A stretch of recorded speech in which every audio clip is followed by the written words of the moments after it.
दर्शन करने आए। कल अक्षय तृतीया थी, शायद उनके मन में विचार आया होगा, जैन नहीं थे वो, सिंगल कुछ बता रहे थे। एक थैला भर करके फल लेकर के आए और पास में रख दिया। मैंने कहा भैया थैला रख दिया पास में, तो मैंने पूछ लिया क्या है भैया इसमें? तो महाराज इसमें फल है। किसके लिए? महाराज आपके लिए। तो हमने कहा कि हम लोग तो फल वगैरह कभी लेते नहीं है इस तरह से कभी भी, है ना, तो आप किसी और को दे देना, यहां कोई बाहर खड़ा होगा। अब महाराज हम किसको ढूंढेंगे, आप ही बता देना। हमने तो रख दिया। सुनते हो? तो सामने वाले ने तो अपना काम कर ही लिया। अब वह कितना मन बना करके आया होगा, एक थैला भर करके लाया, उसमें नारियल भी थे, अन्य फल भी थे, और वह फल सामने रखे हुए थे, और उसने अपने लिए क्या कर लिया, अक्षय तृतीया के दिन उसने अक्षय निधि का पुण्य कमा लिया, जो अक्षय रूप से उसके काम में आएगा भविष्य में। सुन रहे हो? इसलिए कह रहा हूं कि मुनि महाराज केवल आपके नहीं होते, आप में वो भाव नहीं आएगा जो भाव दूसरे लोगों में आ जाएगा। आप कब चिंता करते हो कि हमें मुनि महाराज के दर्शन करने जाना है, कब दर्शन करें? तुम तो ये समझते हो मेरे घर के मुनि महाराज जब जाएंगे तब मिलेंगे, नहीं मिलेंगे तो देखेंगे क्यों नहीं मिलेंगे। अगर कभी किसी ने गेट पर रोक भी दिया, तू कौन होता है रोकने वाला? बहादुर लोग हैं सब, कुछ भी बोल सकते हैं। तो आपके अंदर जब ये इस तरह का भाव आएगा, तो फिर आप में वो भक्ति का, श्रद्धा का वो भाव नहीं पैदा होगा जो भाव अन्य लोगों में आता है। सुन रहे हो? इसलिए जो अपने को मिला है उससे अपनी योग्यता बढ़ाना सीखना, घटाना नहीं। जिस पोस्ट पर आप हो उससे आपका प्रमोशन होना चाहिए, डिमोशन नहीं होना चाहिए। आज आपके अंदर यह योग्यता है कि आप भगवान की भक्ति करते हो, मुनि महाराज की भक्ति करते हो, तो उस भक्ति में भी यह भाव बढ़ते रहने चाहिए। अगर भाव बढ़ेंगे तो तुम्हारा प्रमोशन होगा, और भाव घट गए तो क्या होगा? होगा अपने आप हो जाएगा। समझ में आ रहा है?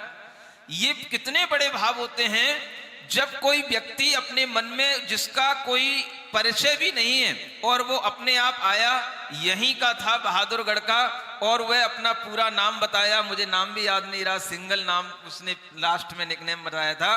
तो वह अपने मन में इस तरह की भावना लेकर के द्रव्य समर्पित करके चला गया। यह उसने पूजा कर ली मुनि महाराज की। समझ में आ रहा है? और दान भी कर लिया, और दान और पूजा यही दो धर्म श्रावक के कहे गए हैं, वो उसने पूरे कर लिए। जीवन में एक बार कर लिया तो पूरे जीवन के लिए कर लिया उसने। क्योंकि कैसे कर लिया? भक्ति भावों से कर लिया। यह विचार जब आता है तब आप देखोगे कि ऐसे ही जीवों के नाम पुराणों में, जब केवली भगवान के केवल ज्ञान में कोई ये बात कही जाती है और कथानक सुनाए जाते हैं, तो पिछले जन्मों के कथानक यहीं से शुरू होते हैं। एक बार एक व्यक्ति मुनि महाराज के पास आया था, उसके मन में ऐसी श्रद्धा का भाव बना कि वह फल समर्पित कर गया था।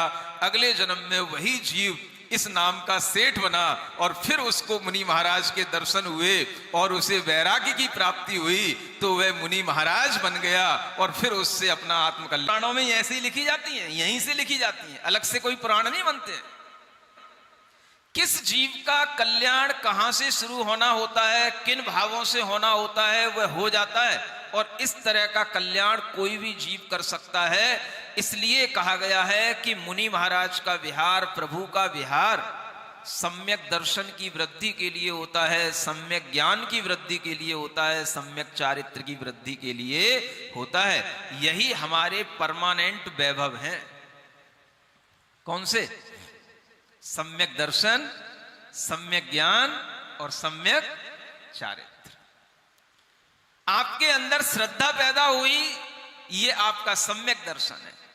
आपका ज्ञान सही दिशा में जुड़ गया, ये आपका सम्यक ज्ञान है।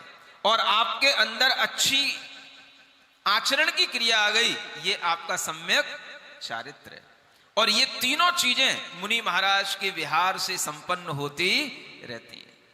अनेक लोग अनेक तरह का त्याग करने के लिए अपना मन खुद बनाते हैं, और जब वे खुद बनाते हैं तभी उनके लिए यह समझ में आता है कि यह सम्यक चारित्र की भी महिमा हमें मुनि महाराज के चरणों से ही प्राप्त हो रही है। इसलिए अनेक लोग अपने आप अनेक तरह के नियम लेने की इच्छा करते हैं, सुन रहे हो, और हम नियम देने में कतराते हैं।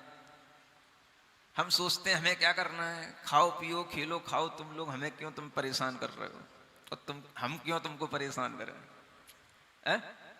लेकिन फिर भी आपके मन में भाव आता है नहीं महाराज ये परेशानी नहीं है, आखिर इसी से तो हमारी शान बढ़ेगी भविष्य में। किससे?